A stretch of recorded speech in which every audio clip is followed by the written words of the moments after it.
Alright, Part 5, the Arsenal of the Holy Light mod development mini-series. This is likely going to be the last part. As far as I'm concerned now, the mod is done. I'm still going to do a little more testing. I'm still going to go over everything one more time. But as far as I can tell up to this point, all the additions and subtractions and changes have all been made and everything's working as it should. Also, I have nav mesh the exterior now, and I've run that through SSE edit and everything checks out good there. So we're good nav meshing interior, exterior, upstairs, downstairs, we're all good there. There'll be a couple little things that are going to be removed before the mod is done. One of them is this chest right here. This is here for mod author testing convenience because I have all the spell tomes in there and I can just grab them instead of having to pick them up off all these tables.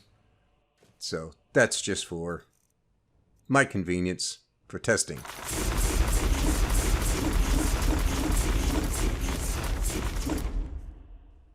There we go. So some of the changes that have been made, we've got only one new spell, and that is called Solar Blast. This is an adept level spell similar to adept level Sunburst. It's 40 points of damage, but this one has an area effect on it. I figured there should be one area effect range spell in here, just in case you needed one, because I don't think there's anything else in here that's really a true area effect. So I figured I'd go ahead and add one. It's called Solar Blast. Looks like Fireball. Well, it looks like a ball of sunlight, but the impact is like that of Fireball. So that's the only new spell. But there have been some changes made to the spells. First thing is Holy Aura, which was the cloak type spell. That name has now been changed to a Sun Cloak. I like this a little bit better because it's descriptive. It's a sun cloak. It's a cloak of sunlight. It's pretty descriptive. Other than that, nothing has been changed with the Holy Auras. It still works like any other cloak. There you go.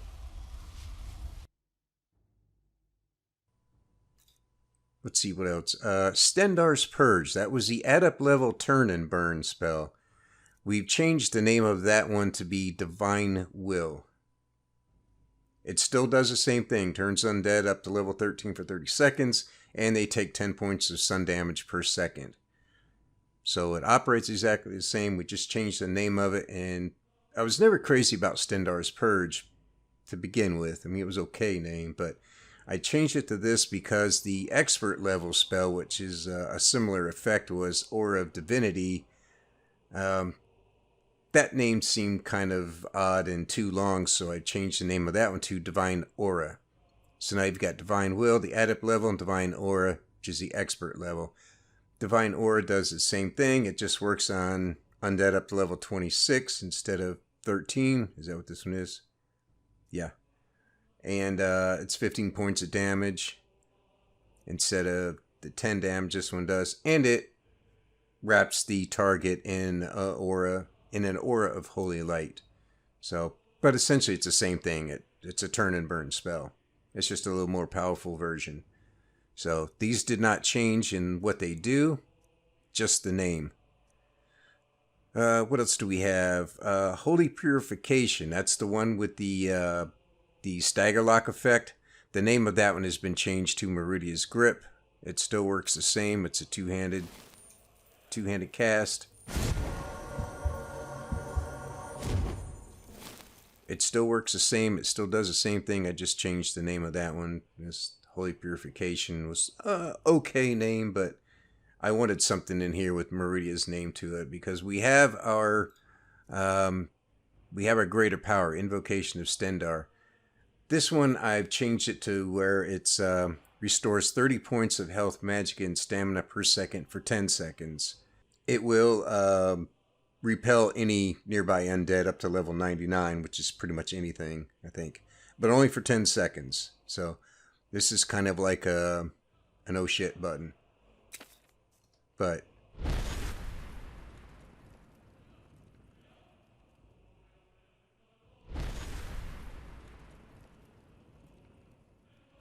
And in a few seconds now, it'll go away. There, it's gone.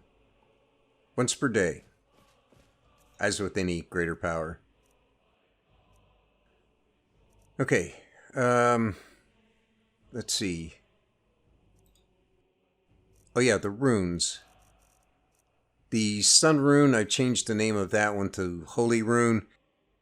Sun Rune was fine, but that wasn't entirely accurate because this rune does fire damage as well as sun damage. So to call it a Sun Rune, it's a little misleading. So I decided to call it Holy Rune, but it still does the same thing. Exposed to 20 points of fire damage, undead take triple damage. So any nearby undead are going to take 60 points of damage. And then the expert level was Rune of Cleansing. I changed it to Rune of Purity. Whatever. But again, it does the same thing. 30 points of sun damage to anything without, resistance to fire. 30 points of fire damage to, pretty much anything.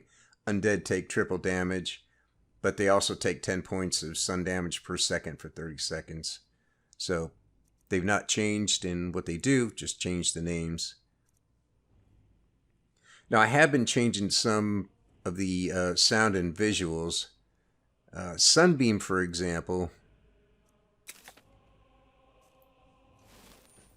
it used to have a sound that was kind of like a thumping of a heartbeat. I removed that. It got a little bit annoying. There's also another visual effect I was trying to apply to this that had a little bit of a sunburst effect. And I really wanted to include that, but the problem with that effect is it has a sound effect with it. And it sounds kind of like a machine gun. It's just bam, bam, bam, bam, bam. It's really annoying. Worse than that heartbeat by far. And that just wasn't going to fly. So the only thing I could find that didn't include an annoying sound with it was this fire effect. So, which is still fine. I mean, if you're hitting something with the heat of the sun, it probably would set it on fire.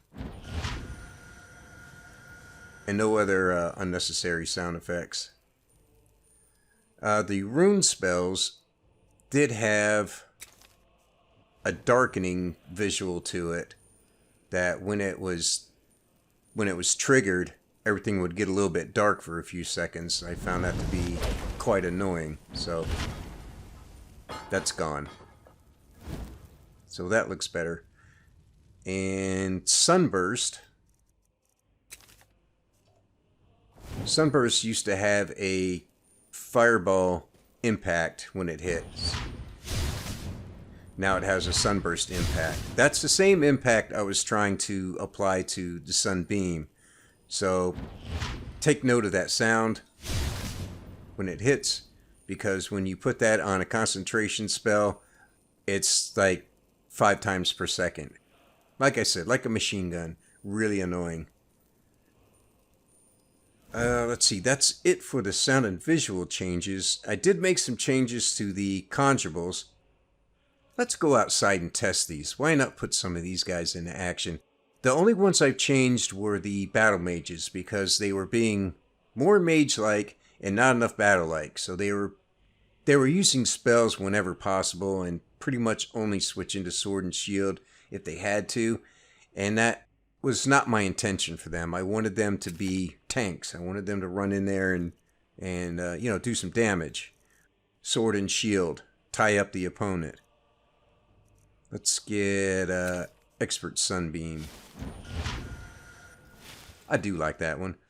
Let's go find some stuff for our summons to beat up on.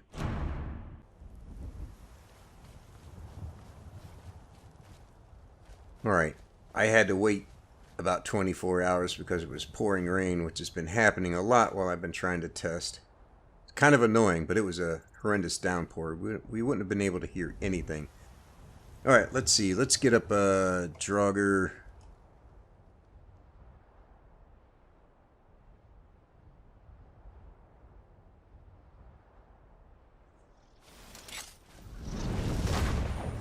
This guy's pretty tough. He'll be a challenge.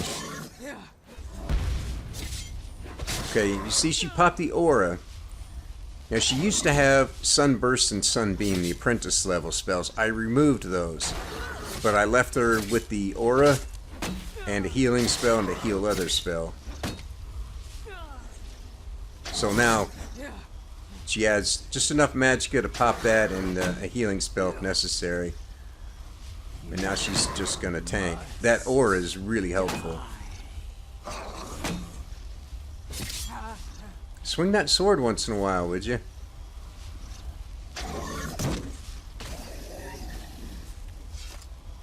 Feeling pretty proud now, aren't you? Alright.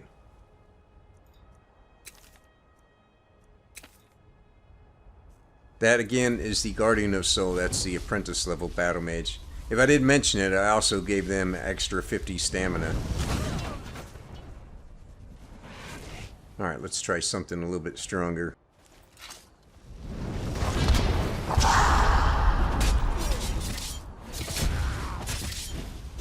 Same thing with this guy. He's the adept level. This is the cleric of Stendar. He's the adept level. So I took away his Sunburst and Sunbeam spells and left him with Sun Cloak and healing spell and heal other.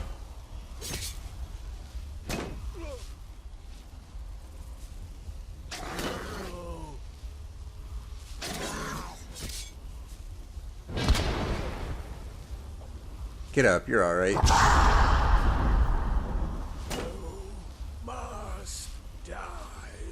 Draugr Scourger is a level 21, and the Summons is a level 19. He should be able to handle him pretty easy.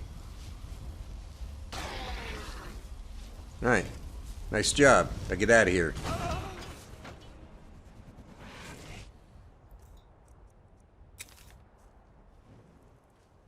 And we'll bring up the Holy Crusader.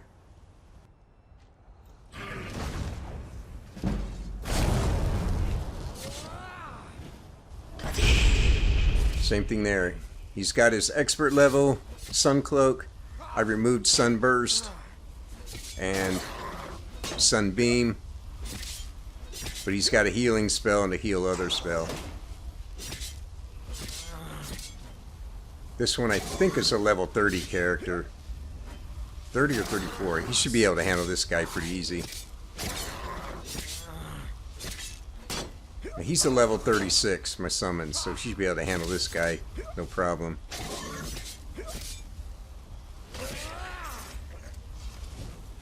There you go. Go hang out with your friends.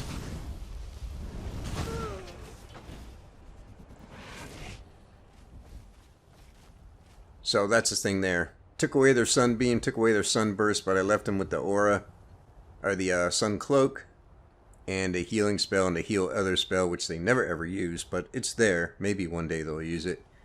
And I gave them all an extra 50 stamina.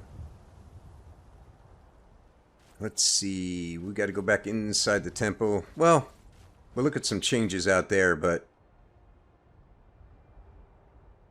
made some changes to the exterior. One is I changed out the piece I used for the roof. This piece, I thought it looked a little bit better on here. The other one was kind of dark compared to the rest of it. That's about it. Added some bushes and some shrubs and some vines along the sides, some ivy. Right there, some hanging moss. Some other little bushes and shrubs and ferns around the outside. The bush there, one down there. Same thing over here.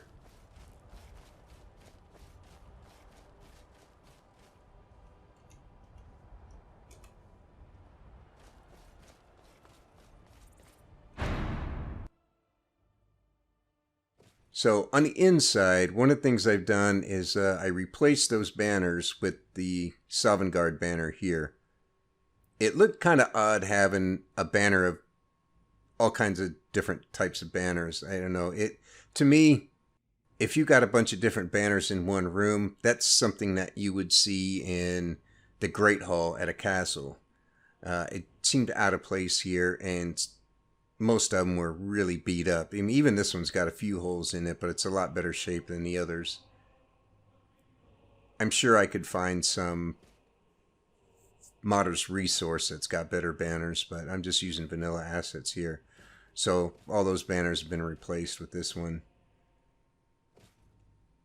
Let's see, what else? We've added 2 new spell tomes. The Turn Grand Undead right there. This is just a Turn Undead spell, and it works on Undead up to level 30. The only in-game spell that does it, I think, is Bane of the Undead, which is a area effect master level spell. This is a master level spell too, but it's easy to cast. Unlike most master level spells, this one's just a one-hand fire and forget. Undead up to level 30.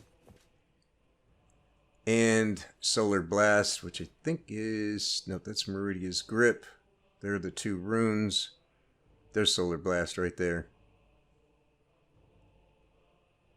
So, the 2 new ones right there. Well, basically new ones. Let's see, what else? Oh. I replaced 2 of the unenchanted restoration staves. We had 4 of them back here. I replaced 2 of them with unenchanted conjuration staves. So, when you start the mob, when you first come in here, you're going to have 4 heartstones. And you're going to start out with the novice level Staff of Sunbeam, novice level Staff of Sunburst. Now, if you want if you want apprentice level staff, it's going to require 2 heartstones. So there's enough to make 2 apprentice level staves. I mean, you can make 2 restoration staves, you can make 2 conjuration staves, or 1 of each. But you've got 4 heartstones here to get you started. But I figured since there are 2 conjurable characters, might as well put in some unenchanted conjuration staves. I hate that. I really do.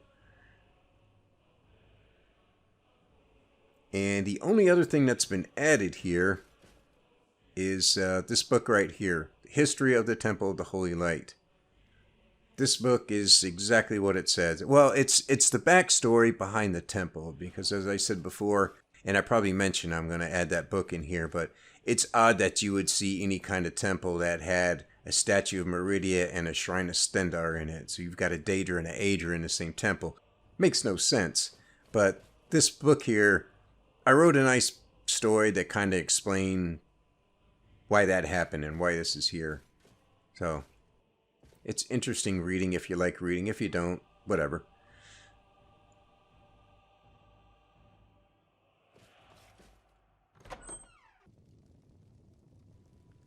I think the only thing I did down here was I moved the anvil over there and added a grindstone and a tanning rack. And there's still a wood chopping block outside, which I think was there before. So, yeah, you've got all your crafting stations here. This isn't meant to be a player home. I really hope people don't misread that and look at this and go, oh, you know, for a player home, it needs more decoration, it needs more blah blah. This is not a player home. This is a mod with spells and staffs and staff enchantments for killing undead. I could have easily taken all that stuff and stuck it in a barrel somewhere and stuck that in a cave somewhere and said, go to this cave and get the stuff out of the barrel. But I decided to make the temple anyway. I thought it was, nice touch.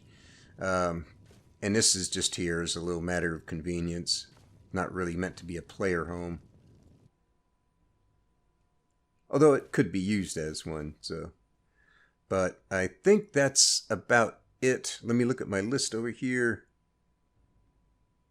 Yeah, I think that's about everything. So from this point, the only thing I have left to do is a little more testing. Well, I don't really need to do. I've been doing some testing. Everything right now, all the spells are working right. The conjurables are working right. I've gone through everything and made some little editorial changes and fixed things here and there. I'll probably do one more walkthrough to make sure there's nothing odd. And I'll go over the spells and the spell effects and the enchantments one more time. But as far as I can tell right now, the mod is done. So unless I come across something that really needs to be fixed, I'm probably just going to leave it as is. I'll run it through SSE edit one more time, although I've already done that once and everything looked good. I had one deleted nav mesh, but that was easy fix. So other than that, as far as I know, as far as I can tell, the mod is done. I'll probably make one more video that's just going to be an unnarrated showcase video. which shows some of the spells and things in action, you know. But as far as that goes, looks like the mod is done. So, with that, thanks for watching. Take it easy, and I'll see you in the next one.